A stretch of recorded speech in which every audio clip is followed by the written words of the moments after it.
Rreth 90% e vajzave 13 vjeçare janë përgjigjur thirrjes për vaksinimin HPV në arkun kohor të 4 viteve në Fier. Kjo vaksinë e re është mirëpritur nga prindrit që në momentin e parë në vitin 2022 dhe tendenca ka qenë në rritje nga viti në vit. Mjekja Blerta Muskaj pohon se vetëm në qendrën shëndetësore numër 1 për gjatë 4 viteve ka patur interes lart për vaksinën HPV, ku janë regjistruar 305 raste vaksinimi, teksa ka theksuar se nuk kanë munguar edhe refuzimet. Procesi i vaksinimit, jo vetëm në qendrën tonë, por në të gjithë Shqipërinë, ka nisur në vitin 2022.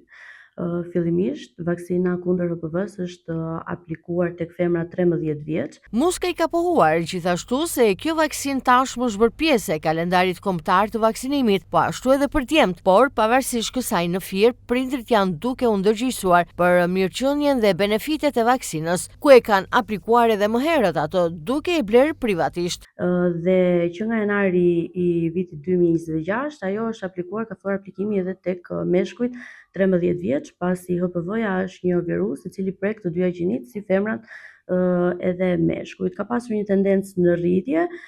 numri total në qendrën tonë i vaksinimit kundër HPV-s është 305, ka prindër të cilët pavarësisht se fëmia nuk ka moshën 13 vjeçare, pra nuk përmbush të kush, është përpjekur që po këtë vaksinë t'ja blejë dhe t'ja aplikojë në mënyrë private, duke marrë parasysh të gjitha benefitet e kësaj vaksine. Mjekja Muskaj tregon gjithashtu se efektet anësore të vaksinës HPV janë të ngjashme me vaksinat e tjera dhe kalojnë lehtë me komplikacione, ndërsa ka apeluar për të gjithë prindrit skeptik të mos hezitojnë t'u aplikojnë fëmijëve të tyre, pasi parandalon disa lloje kanceri, teksa ka theksuar se 13 vjeçarët nuk kanë qenë të painformuar për efektet e vaksinës, pasi paraprakisht është bërë edhe një punë mirë edukuese me ta. Kjo vaksinë është pranuar që në momentin e parë që është futur në skemën e vaksinimit, jo vetëm nga të gjitha fushatat që janë bërë, po ne në qendrën tonë jemi përpjekur që të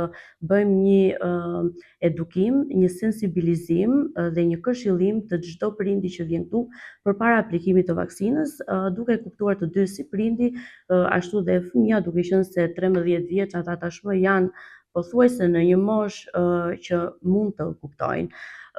Ka pasur refuzime, nuk mund të them, mirë po kemi arritur disi të bëjmë një punë shumë bindse që dhe ata prindër ta vaksinojnë fëmijën e tyre, duke qenë se çdo prind do më të mirën për të ardhmen e fëmijës së vet. Ndërkohë, sipas informacioneve të marra pranë Institutit të Shëndetit Publik në Fier, nga 3 bashkitë Fier, Roskovec dhe Patos, ky i fundit ka patur interesin më të lartë për aplikimin e vaksinës HPV, ndjekur nga Roskoveci e më pas Fieri.